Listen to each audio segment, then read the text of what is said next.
మనుషులు వెళ్లిపోతారు, కాని వారి ఆత్మలు మన చుట్టూనే ఉంటాయంటే మీరు నమ్ముతారా?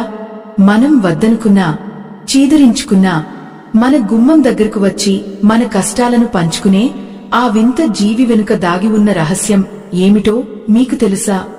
గాలిలో ఎగిరే ఆ నల్లని పక్షి కేవలం ఆహారం కోసం వస్తుందని అనుకుంటే మీరు పొరపాటు పడినట్లే.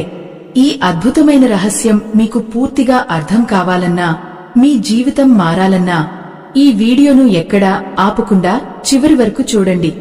సగం విన్న జ్ఞానం ఏ ఫలితాన్ని ఇవ్వదు. ఆ రోజు ఆకాశం చాలా మబ్బులు పట్టి ఉంది. ఎండ రావడం లేదు, కాని ఉక్కపోత మాత్రం ప్రాణాలు తీస్తోంది.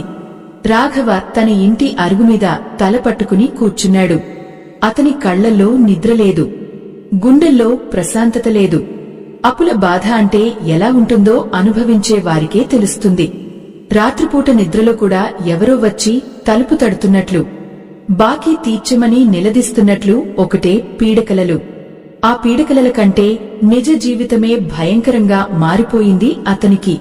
ఊరిలో అందరి దగ్గర తలదించుకుని తిరగడం, కన్న బిడ్డల అవసరాలు తీర్చలేక లోలోపల కుమిలిపోవడం. అయ్యో, ఎంతటి నరకం అది! అతని చేతిలో ఉన్న పాత డైరీలో అంకెలు చూస్తుంటే కళ్ళు తిరుగుతున్నాయి. అది కేవలం కాగితం కాదు, అతని జీవితాన్ని నలిపేస్తున్న ఒక బండరాయి.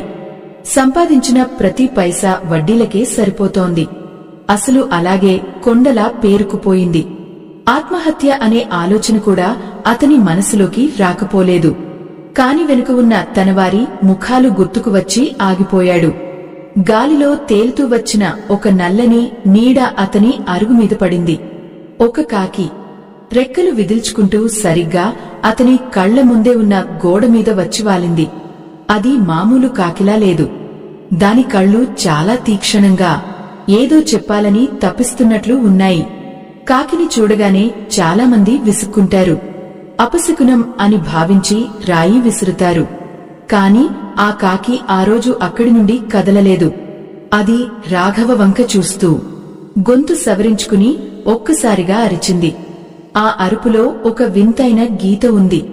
అది ఏదో హెచ్చరిస్తున్నట్లు లేదు, ఏదో శుభవార్త మోసుకొచ్చినట్లుగా అనిపించింది అతనికి.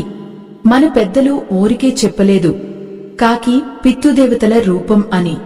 మనల్ని విడిచి వెళ్లిన మన పూర్వీకులు గాలిలో కలిసిపోరు. వారు ఏదో ఒక రూపంలో మన కష్టాలను గమనిస్తూనే ఉంటారు. మనం అగాధంలో